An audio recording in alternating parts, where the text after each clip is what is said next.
Star तो हो गया था हम लोगों का ना, कहां तक हुआ था? प्रश्न नंबर 1 के क्वेश्चन नंबर 1 बस हुआ था, दूसरा को कोई ट्राई किए थे? कोई ट्राई नहीं किए, शाबाश। हाँ सीमा करी, सॉरी चंचल करी थी और सीमा करी थी, और दोनों का बना भी था। मतलब ट्राई करोगे तो हो जाएगा वो। परिभाषाएं तो अच्छे से समझ में आ गए ना? कितने कोण बना था, कौन कौन सा कोण बना था बताओ तुम, कौन कौन सा कोण, क्या क्या नाम पढ़े हो कोण का? और नमन कोण कहाँ बनता है, ऊपर के नीचे? रुपये। और उन्नयन कोण कहाँ बनता है? ऊपर। एक बात बताओ, ऊंचाई बढ़ेगा तो कोण के मान में कमी होगा कि वृद्धि?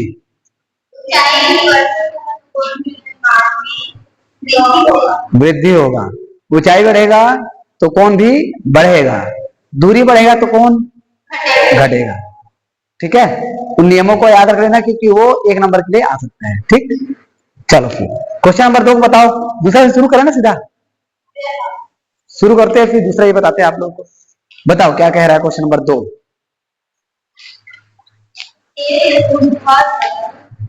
अच्छा है, सुना, आवाज आना चाहिए मेरे तक। प्रश्न क्या लिखूंगा मैं, सुनूंगा बस ना। चल बोल बोल बोल बोल, बोल।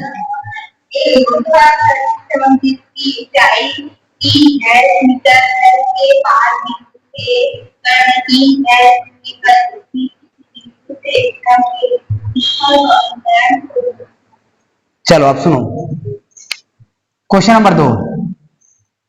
जो अभी हम क्वेश्चन नंबर फर्स्ट जो पढ़े थे उसमें हमने क्या निकाला था? ऊंचाई निकाला था। ठीक है, इसमें क्या निकालेंगे हम? उन्नयन कोण। ज्यादा फर्क नहीं है, क्वेश्चन में थोड़ा सा बदलाव किया गया है। एक स्तंभ है, स्तंभ को मान लो हमने कह दिया भाई, स्तंभ हमने क्या बनाया हुआ है? एबी। प्रश्न के आधार पर चित्र बनाने आना चाहिए। प्रश्न के आधार पर यदि चित्र बन गया तो समझो आप क्वेश्चन को आराम से बना लोगे। ठीक है, स्तंभ को हमने क्या मान दिया? एबी। ठीक, अब स्तंभ की ऊंचाई क्या दिया है? 3h metre. क्या दिया है? 3h metre. और स्तंभ के पाद बिंदु, पाद बिंदु मतलब होता है जहां पर पैर, पाद मतलब होता है पैर, तो उनके नीचे वाले सिरे में इसके पाद बिंदु से करीब 3h दूरी पर एक अन्य बिंदु है। इसके पाद बिंदु से करीब 3h दूरी पर एक अन्य बिंदु, तो हम यहां से ले लेते हैं करीब 3h मीटर की दूरी पर एक अन्य बिंदु, मान इसको हमने नाम दे दिया P। तो इस बिंदु से शिखर पर बनने वाले, किसके शिखर पर? स्तंभ के शिखर पर बनने वाले उन्नयन कोण हमको ज्ञात करना, मतलब ये हम मिला दिया ऐसे। तो यहां पर जो उन्नयन कोण बन रहा है ये हमको ज्ञात करना है।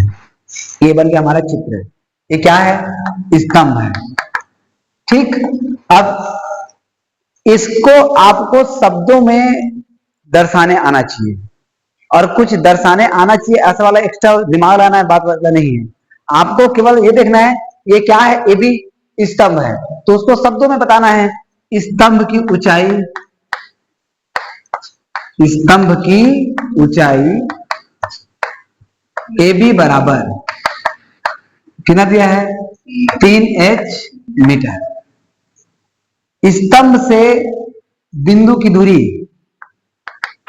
स्तंभ या स्तंभ के पाद बिंदु से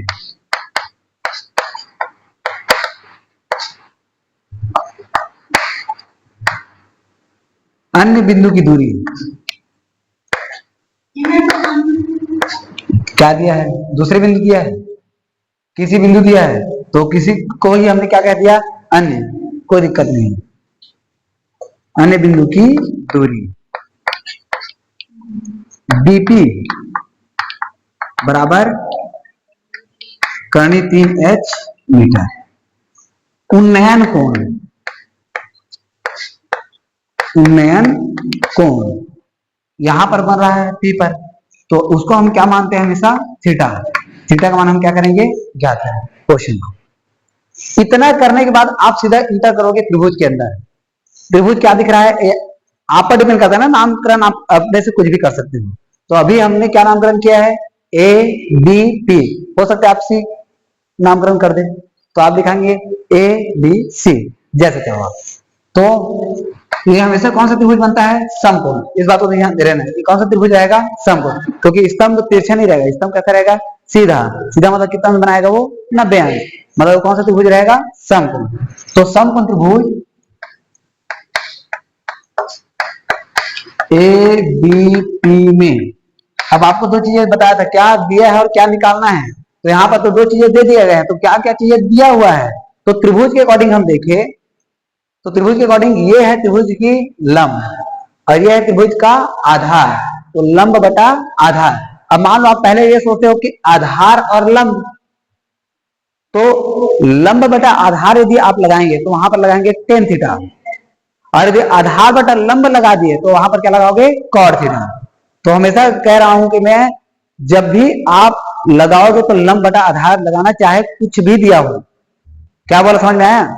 वरना आपको लंब और आधार के अलावा आधार और लंब वाले स्टेज में ध्यान दिए तो आपको कॉट का भी याद रखना पड़ेगा। ठीक, तो जब भी आप लगाओ तो किसका लगाओ? लंब बटा आधार, उसमें भी तो बनना ही है। ठीक, तो ये हम दो चीजें लेके चलेंगे, एक हो गया लंब और बटा में क्या मिल जाएगा हमको? आधार। और लंब बटा आधार बराबर, बराबर लिखना है, क्या होता है? Tan theta. ठीक, अब चित्र में हम देखते हैं लंब का काम कौन कर रहा है? A B. आधार का काम कौन कर रहा है? B P. बराबर टेन थीटा का मान पता है क्या? तो जो का तो चलेगा। अब जिनका जिनका मान आपको पता है रख दो। ए बी का मान क्या दिया है? 3h metre. 3h मीटर को लिखने की आवश्यकता नहीं है, चाहो तो लिख सकते हो। और ये क्या हो जाएगा? कर्णी 3, कर्णी 3h बराबर में क्या मिला है हमको? Tan theta. h और h कट गया। अब एक बात ध्यान देना, 3 को आप लिख सकते हो कर्णी 3 गुणा कर्णी 3, क्योंकि कर्णी 3 गुणा कर्णी 3 करने पर क्या आता है? 3। नहीं दिमाग में आ रहा है तो ऊपर नीचे में कर्णी 3 का गुणा कर देना। आप कर्णी 3 को नीचे से हटाने के लिए क्या करते हो? जनरली यही कर देना, कर्णी 3 को नीचे से हटाने के लिए आप ऊपर नीचे दोनों में कर्णी 3 का गुणा कर देंगे। यदि आपके दिमाग में ये नहीं आता कि 3 को हम कर्णी 3 गुणा कर्णी 3 में तोड़ सकते हैं, तो वो ना करके आप क्या करना, ऊपर नीचे अंश और हर में किसका गुणा कर देना? कर्णी 3 बटे कर्णी 3 का। इससे क्या होगा उसको सुनो आप, बराबर में क्या मिला हुआ है? Tan theta. अब ये मिल गया हमको 3 कर्णी 3, ऊपर को गुणा किया तो ठीक है। अब नीचे में कर्णी 3 गुणा कर्णी 3 करने पर क्या आता है? 3। इससे क्या होगा? 3 और 3 कर जाएगा, तो बराबर में क्या मिल जाएगा हमको? Tan theta. अब केवल बचा है कर्णी 3 बराबर में टेन थीटा। अब इधर मिला टेन थीटा, इधर मिला कर्णी 3, तो टेन थीटा वाले लाइन में, त्रिकोणमिति सारणी में टेन थीटा वाले लाइन में कर्णी 3 कितने अंश का मान? टेन कितने अंश का मान कर्णी 3 होता है? तो यहां पर हम लिख देंगे कर्णी 3 की जगह में टेन 60 अंश बराबर में टेन थीटा, जिसे 10 और 10 कर जाएगा, थीटा का मान कितना आ जाएगा? 60 अंश। और ये थीटा क्या हमारा? उन्नयन कोण। अतः उन्नयन कोण या शिखर पर बनने वाले उन्नयन कोण, अतः स्तंभ के शिखर का उन्नयन कोण 60 अंश होगा। ये हो जाएगा। इसमें आप अतः लिखना बिल्कुल नहीं भूलेंगे, हर बार आप अतः जरूर लिखेंगे। समझ आया? आया कि नहीं रे? कर लोगे?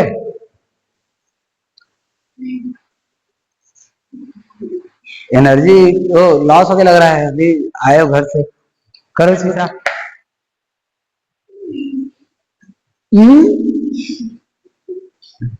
चलो सीमा,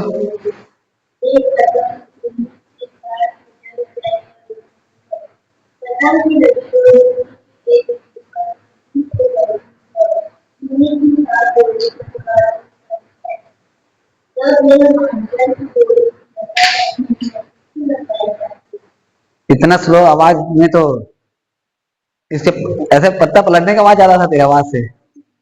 एक पतंग है, ठीक है, ये देखो, मैं वैसे भी मेरा जो चित्र है वो बहुत सुंदर बनता है एकदम, तब पतंग का एकदम सीधा उड़ते, कभी कभी ऐसे टेढ़े नहीं हुए, बड़ा होशियारी मारा था। ये पतंग मैं सुंदर रकम से पतंग बनाऊंगा। ये पतंग का नाक होता है। हाँ, तू कैसे नहीं बोलेगी, इसका नाक बहरा होता है ना हमेशा, इसलिए बोल रही है, नाक याद रहेगा। देखो ये पतंग है, पतंग जो है भूमि से कितने मीटर की ऊंचाई पर उड़ रहा है? कितने मीटर की ऊंचाई पे? 60 मीटर। मान लो इसको हमने नाम दे दिया पी और इसको नाम दे दिया क्या? क्यू। ठीक है, भूमि से, ये भूमि है, क्यू बिंदु को हमने कहा तो ये क्या है? भूमि। भूमि से पतंग की ऊंचाई कितने मीटर है? 60। अब पतंग पे लगी एक डोरी है, मतलब ये जो डोरी है भूमि पर एक कील है उस पर बंधा हुआ है। अब ध्यान देना, ये यहाँ पे डोरी लगा हुआ है, वो डोरी किस पर? इस, लेकिन उसमें बोला गया है डोरी जो है एकदम टाइट है, सीधी है, ये बोला गया है, उसमें कंडीशन दे दिया गया है।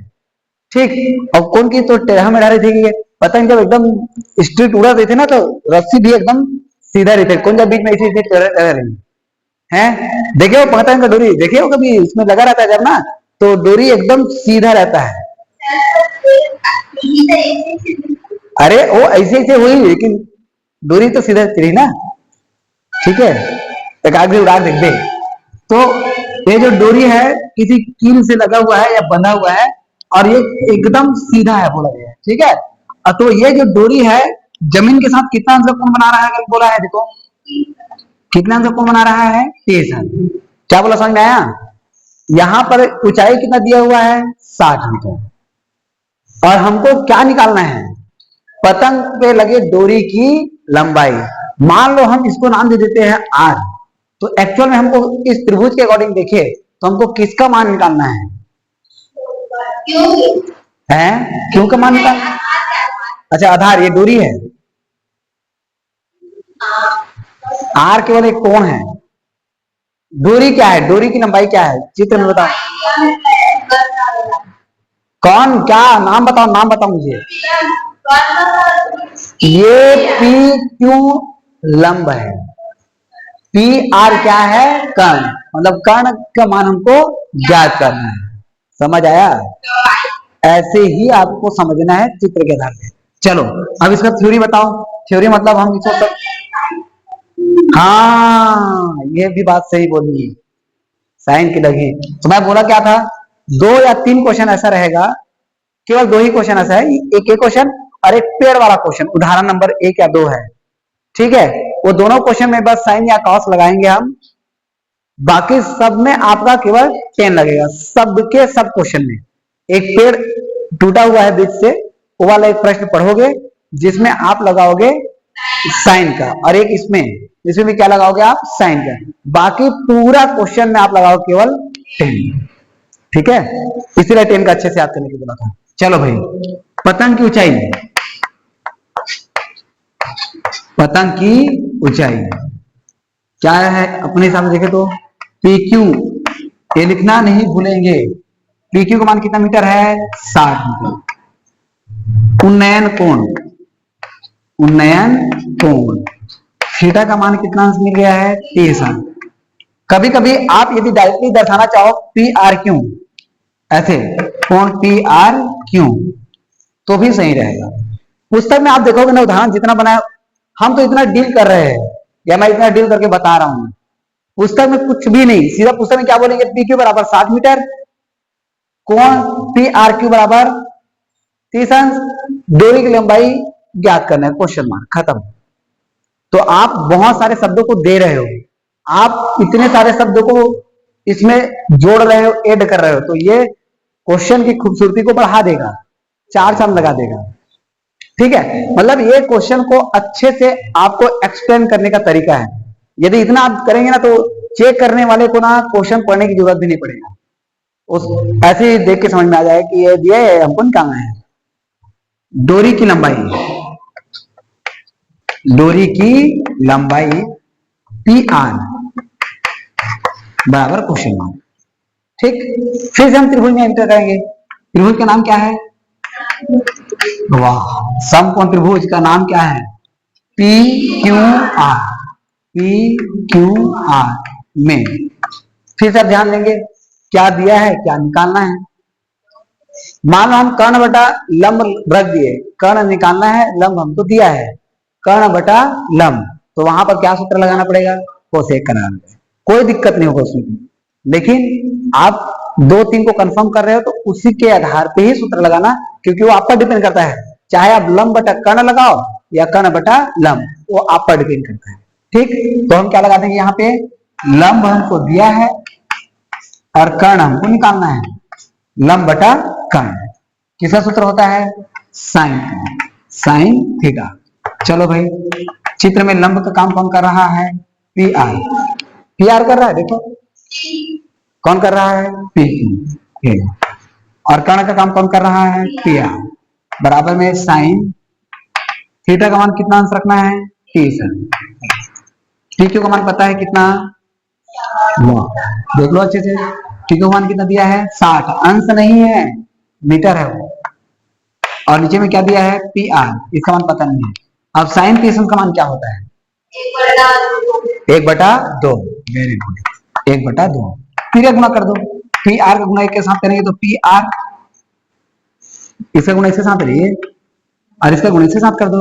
60 दूनी 120 मीटर। पी आर कौन है, सॉरी, डोरी की लंबाई। तो अतः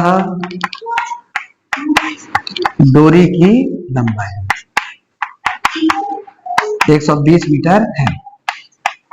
इसमें एक प्रश्न और ऐड कर सकते हैं, कील से पतंग की दूरी या पतंग के ऊर्ध्वाधर दूरी कितना होगा। ऊर्ध्वाधर दूरी मतलब हमको क्या निकालना पड़ेगा, आर क्यू। तो उस स्थिति में कौन सा सूत्र लगाओगे बताओ, लंब बटे आधार। कौन सा वहां पे लग जाएगा, tan थीटा। या तो आपको कर्ण मिल गया तो कर्ण बटा आधार भी लगा सकते हो। कर्ण बटा आधार मतलब वहां पे क्या लगाओगे बताओ, कर्ण बटा आधार किसका सूत्र है,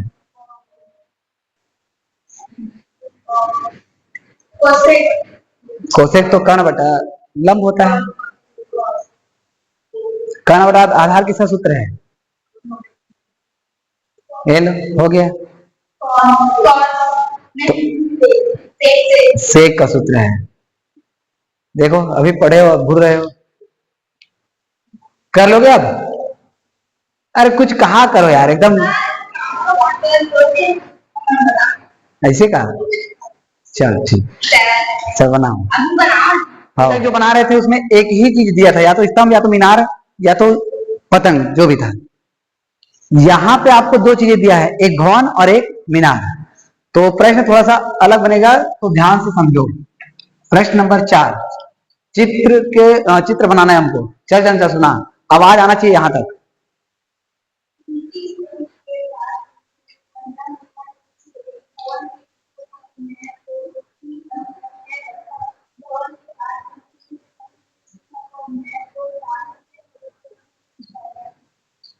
देखो दो चीजें मिल गया, एक है भवन, ये भवन, और ये है स्तंभ। मैं मीनार बोल रहा था, ये क्या है, स्तंभ। तो प्रश्न में क्या बोला गया उसको समझना। किसी स्तंभ के पाद बिंदु से, देखो दो चीजें हैं, आप इसका नामकरण कर लेना पहले, ए बी और ये हमको मिल गया सी डी। तो स्तंभ के पाद बिंदु से मतलब आप अभी कहां पर खड़े हो, ये इसको आपने क्या दर्शाया हुआ है, भवन। इसको आपने क्या दर्शाया हुआ है, स्तंभ।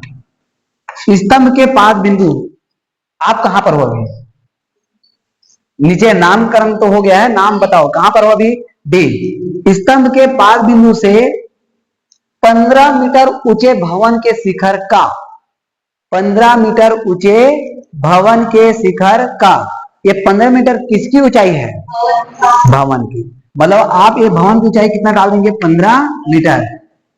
स्तंभ के पाद बिंदु से 15 मीटर ऊंचे भवन के शिखर का उन्नयन कोण, कहां से उन्नयन कोण बनेगा, डी से। किसके लिए बनेगा, ए के लिए। नहीं है समझ में, डी से ए के लिए उन्नयन कोण कितना बनेगा, 30 अंश। तो ये आपने मिला दिया ऐसे। तो उसके लिए आपको क्षैतिज रेखा प्राप्त करना है, ये यहां पर का कितना कहा है, 30 अंश। दूसरा का, अब दूसरा में ये बोला गया है, भवन के पाद बिंदु से स्तंभ के शिखर का उन्नयन कोण 60 अंश। मतलब कहां से किसके लिए, बी से सी के लिए कितना अंश, 60 अंश। तो ये यहाँ पर सी से हम किसको मिला देंगे, डी को, और यहाँ पर का जो उन्नयन कोण रहेगा वो कितना अंश रहेगा, 60 अंश। अब एक बात और, आपको स्तंभ को बड़ा बनाना पड़ेगा। क्यों बनाना पड़ेगा, क्योंकि कोण बड़ा है, कोण ज्यादा है मतलब ऊंचाई भी क्या रहेगा, ज्यादा है, कोण कम है तो ऊंचाई भी क्या रहेगा, कम। गलती से आप उल्टा मत कर देना, ये कम वाले ऊंचाई को आपने 60 अंश कर दिया, ज्यादा ऊंचाई को क्या कर दिए, 30 अंश, पूरा गलत हो जाएगा। ऊंचाई बढ़ा तो कोण भी बढ़ा, ऊंचाई कम हुआ मतलब कोण भी कम हुआ। तो जिसकी ऊंचाई कम है वो 30 अंश और जिसकी ऊंचाई ज्यादा है वो 60 अंश। अब यहाँ पे आपको कैसे लिखना है, कैसे दर्शाना है उसको समझो। किसकी मान निकालना है वैसे हमको, स्तंभ की ऊंचाई, लंबाई या ऊंचाई। चलो क्या क्या चीजें हमको मिला है, सबसे पहले आप यही दर्शा सकते, कोई दिक्कत नहीं है। स्तंभ की ऊंचाई सीडी बराबर क्वेश्चन मार्क। दूसरा, भवन की ऊंचाई, भवन की ऊंचाई ए बी बराबर 15 मीटर। भवन के शिखर का उन्नयन कोण, भवन के शिखर का उन्नयन कोण थीटा बराबर, भवन के शिखर के लिए कितना मिला है, 30 अंश, इसको भी ध्यान दे रहे हैं, ठीक है। स्तंभ के शिखर का उन्नयन कोण पूरा लिख लेना, कितना दिया है, 60। अब आपको यह ध्यान देना है, इस वाले त्रिभुज में इंटर करते हैं, मान लो हमको किसका मान निकालना है, सीडी। सीडी का मान निकालने के लिए आप सबसे पहले दिमाग में ये आएगा कि हम कहां इंटर करेंगे, इस त्रिभुज में। नाम क्या है, सी डी बी। तो सी डी बी में जब आप इंटर करते हो तो आपको निकालना क्या है, लंब। लंब निकालने के लिए या तो उसका कर्ण पता होना चाहिए या तो उसका आधार पता होना चाहिए। तो इस त्रिभुज में जब आप इंटर करते हो तो ना ही आपको लंब पता है, ना ही आपको कर्ण पता है, ना ही आपको आधार, केवल दिया हुआ है क्या, कोण। दिक्कत है, निकाल पाओगे कुछ भी, कुछ भी नहीं निकाल पाओगे। तो उसके लिए आप क्या चीज दिया है आप वहां देखते हो कि हमको तो मान मिला है किसका, ए बी का। तो पहले आप उस त्रिभुज में इंटर करोगे जिसमें का आपको मान मिला हुआ है। तो कहां इंटर करना पड़ेगा पहले आपको, तो ए बी डी में। तो जब आप ए बी डी में इंटर करते हो तो आपको दिया हुआ है लंब, वहां से आप क्या प्राप्त कर लोगे, आधार। अब ये जो आधार है इस त्रिभुज के लिए भी आधार का काम करेगा। तो वहां पर इंटर करके आप लंब और आधार से किसका मान निकाल लेंगे, लंब का। क्या बोला, समझ में आया। गलती से आप लंब और कर्ण का सूत्र मत लगा देना, कर्ण का सूत्र लगाने से आपको कोई भी फायदा होने वाला नहीं है। तो आप कहां इंटर करोगे, पहले इस त्रिभुज में। नाम क्या है, समकोण त्रिभुज ए बी डी में, ए बी डी में क्या दिया हुआ है, लंब। क्या निकालना है हमको, आधार। लंब बटा आधार किसका सूत्र होता है, tan का। चलो भाई, लंब का काम कौन कर रहा है, ए बी। आधार का काम कौन कर रहा है, तो ये हो गया बी डी बराबर tan। इस त्रिभुज के लिए थीटा का काम कौन कर रहा है, 30 अंश। ये आ गया 30 अंश। आगे बढ़ो, ए बी का मान कितना है, 15 बटा में बी डी, tan 30 अंश का मान फिर गुना, यहाँ पे आ गया बी डी बराबर, यहां से आ गया 15 करनी 3 मीटर। हो सकता है प्रश्न में ये भी दे दे, भवन और स्तंभ की दूरी ज्ञात करो। तो भवन और स्तंभ की दूरी मतलब किसका मान निकालना होगा हमको, बी डी। एक आंसर ये हो जाएगा आपका। प्रश्न में एक कर देंगे, क्या दिक्कत है, आपको केवल बनाना वही तरीके से है। यहाँ पे एक चीज बताना पड़ेगा कि भवन और स्तंभ की दूरी कितना है, 15 करनी 3 मीटर। ये आप लिखेंगे एक्स्ट्रा बस, प्रश्न में ऐसा ऐड किया जा सकता है, ध्यान देना, ठीक है। अभी फिलहाल हमको कुछ नहीं बोला है, तो ये बी डी का मान। फिर अगला त्रिभुज में इंटर करो, क्या नाम है, सी डी बी। समकोण त्रिभुज सी डी बी में हमको क्या निकालना है, इसमें का लंब। क्या मिल गया है, आधार। फिर से सूत्र लगा दो, लंब बटा आधार। लंब बटा आधार मतलब tan थीटा। चलो भाई, लंब का काम कौन कर रहा है बताओ, और आधार का काम, तो सी डी बटा में बी डी बराबर tan। थीटा का काम कौन करेगा, 60 है। सी डी का मान पता नहीं है, बी डी का मान हमने प्राप्त कर लिया कितना, 15 करनी 3, और tan 60 का मान होता है करनी 3। तो सी डी बराबर 15 कणी 3 इधर जाके करेगा गुणा, मतलब 15 कणी 3 गुणा कणी 3 करेंगे तो आ जाएगा केवल 3। 15 गुना क्या आ गया 3, और 3 कहां से आया समझ में आया? एक कणी 3 का गुणा किया तो क्या आ गया 3, और 15 किया 45, तो सीडी बराबर कितना आ गया 45 मीटर। सीडी कौन है? स्तंभ की लंबाई, लंबाई दी है कि ऊंचाई दी है? अतः स्तंभ की ऊंचाई की लंबाई दी, स्तंभ की ऊंचाई 45 मीटर हो गया है,